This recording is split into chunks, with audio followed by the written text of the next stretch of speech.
Hello friends, welcome back to Neetu's world. మన subscribers అందరికీ కూడా థ్యాంక్ యూ సో మచ్ అండి. సో మీరు సబ్స్క్రైబ్ చేసుకోవడం వల్ల 900+ సబ్స్క్రైబర్స్ వచ్చారనమాట. ఈ మధ్య నాకు వాచింగ్ అవర్స్ కూడా పెరుగుతూ ఉంది. నేను ఇలాగే మంచి మంచి కంటెంట్స్ని అప్లోడ్ చేస్తూ ఉంటాను. సో మీరు నా వీడియో ఫుల్గా చూసి లైక్ చేయడం మర్చిపోతున్నారు. సో ప్లీజ్ లైక్ అయితే చేయండి. ప్రతి వీడియో ఓపెన్ చేయగానే లైక్ చేయండి. మీరు లైక్ చేస్తే నాకు కొంచెం బూస్టింగ్గా ఉంటుందన్నమాట. నా వీడియో కూడా వైరల్ అవుతూ ఉంటుంది. ప్లీజ్ సబ్స్క్రైబ్ చేసుకోండి. కొత్త వాళ్ళు చూస్తున్నారు బట్ సబ్స్క్రైబ్ చేసుకోవట్లేదు, సబ్స్క్రైబ్ చేసుకోండి. నేను ఈ వీడియోలో ఏం చూపించాలనుకుంటున్నానంటే, రీసెంట్గా ఒక 5 days నేను ఆంధ్ర వెళ్ళానమాట.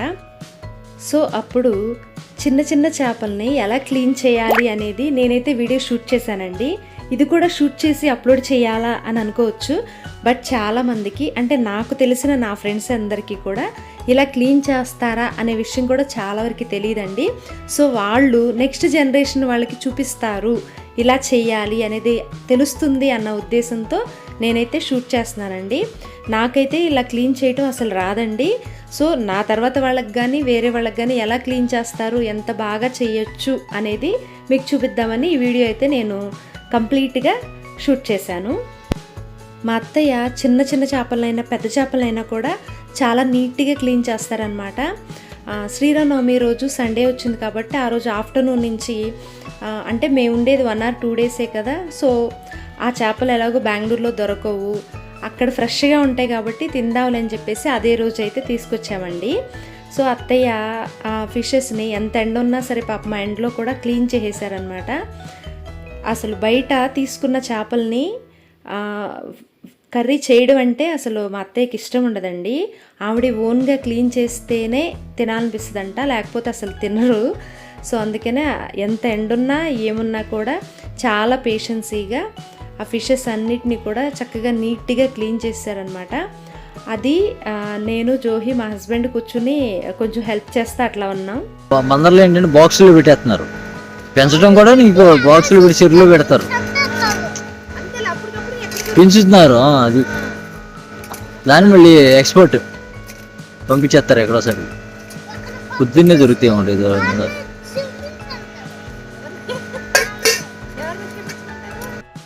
ఈ చిన్న చిన్న చేపలంటే ఎంతమందికి మీకు ఇష్టం అండి? కామెంట్ సెక్షన్లో కామెంట్ చేయండి. నాకైతే చాలా ఇష్టం అండి. వాటిని పులుసుగా చేసుకున్నా, ఎగురుగా వండుకున్నా కూడా చాలా బాగుంటుంది. సండే ఫెస్టివల్ అయినా కూడా ఆ చిన్న చేపల మీద ఇష్టం ఉండడం వల్ల ఆ రోజు కూడా మేము నాన్ వెజ్ అయితే తిన్నాము. For the first time festival టైంలో ఇలా నాన్ వెజ్ తినడం అనమాట.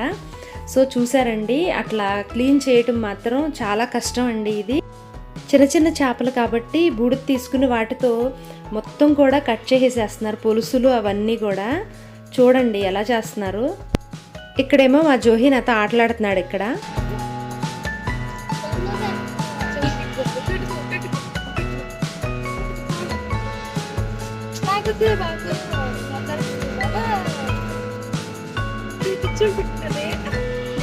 వెంటనే పెడుతున్నాడుగా.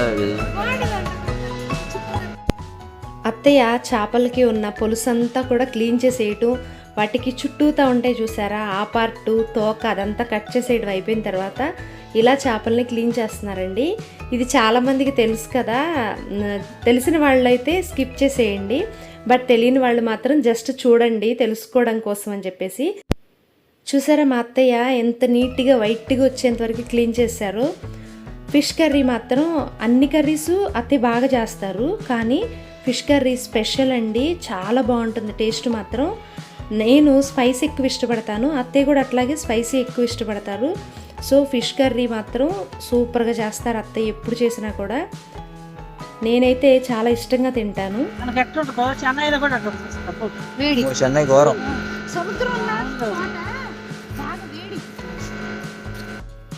మా అత్తయ్య ఫిష్ కర్రీలో రకరకాల మసాలాలు, ఆ మసాలా ఈ మసాలా అలాంటివి ఏమి వేయరండి.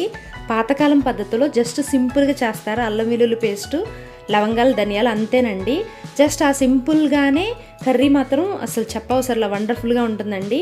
మొన్న చేసిన కర్రీ కూడా సూపర్ అంటే సూపర్గా ఉంది. సో కర్రీ ప్రిపరేషన్ కూడా నేను షూట్ చేద్దాం అనుకున్నాను. బట్ ఏంటంటే కెమెరామెన్ మా హస్బెండ్ కాబట్టి ఆయన ఇంకా అప్పటి వరకు ఉండి ఇంకా రెస్ట్ తీసుకుంటున్నారు. సో ఎవరి పని వాళ్ళు చేసుకుంటా ఉన్నప్పుడు మొబైల్ పట్టుకోలేం కదా. సో అందుకని కర్రీ ప్రిపేర్ అయిన తర్వాత ఎలా వచ్చింది అనేది అయితే మీకు చూపించలేకపోయానండి. సో ఈ క్లీనింగ్ పార్ట్ మాత్రం మీకు చూపిస్తున్నాను అనమాట.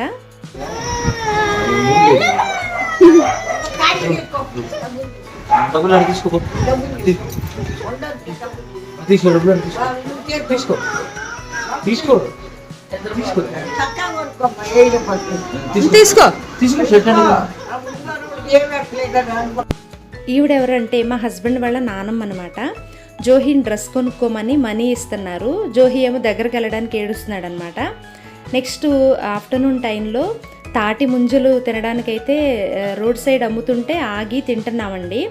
సో సమ్మర్ వచ్చిందంటే డెఫినెట్గా తాటి ముంజలు 1 or 2 అయినా తినాలండి. ఎందుకంటే ఇవి మళ్ళీ ఇయర్ మొత్తం దొరకవు కాబట్టి సమ్మర్ వచ్చినప్పుడు మాత్రమే కేవలం దొరుకుతుంది. అందుకే ఆంధ్ర ఎవరన్నా వెళ్తే డెఫినెట్గా తాటి ముంజలు తిని రావాలి. అప్పుడు కానీ సమ్మర్ వెళ్ళినట్టుగా సాటిస్ఫాక్షన్ ఉంటుంది.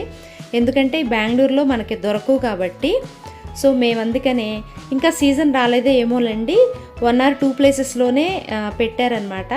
చక్కగా ఈ టైంలో అయితే మంచి లేతగా ఉన్నాయి. మే నెలలో ఎండింగ్ అలా తింటే తాటి ముంజలన్నీ ముదిరిపోతాయి అన్నమాట. ఈ టైంలో ఈ తాటి ముంజలు తినడం వల్ల బాడీ చక్కగా హైడ్రేట్ అవుతుందండి. ఈ వడగాల్పుల నుంచి కూడా బయటపడవచ్చు. మన డైజెషన్ కూడా బాగుంటుంది, లివర్ కూడా క్లీన్ అవుతుంది, అన్ని బెనిఫిట్స్ ఉంటాయి అన్నమాట. సో దేవుడు అందుకే ఏం చెప్పారంటే ఏ సీజన్లో పండే ఫలాలు ఆ సీజన్లో తినాలి అని చెప్పి అంటారు. ఎందుకంటే ఆ వెదర్ కండిషన్కి అనుగుణంగా ఆ ఫ్రూట్స్ ఉంటాయి కాబట్టి. సో అలాంటప్పుడు ప్రతిదీ కూడా 1 or 2 ఇష్టమున్నా లేకపోయినా తినాలి. మాకైతే ముంజలంటే చాలా ఇష్టం అండి. ఓకే అండి, వీడియో నచ్చితే like, comment, share and subscribe. Thank you, bye.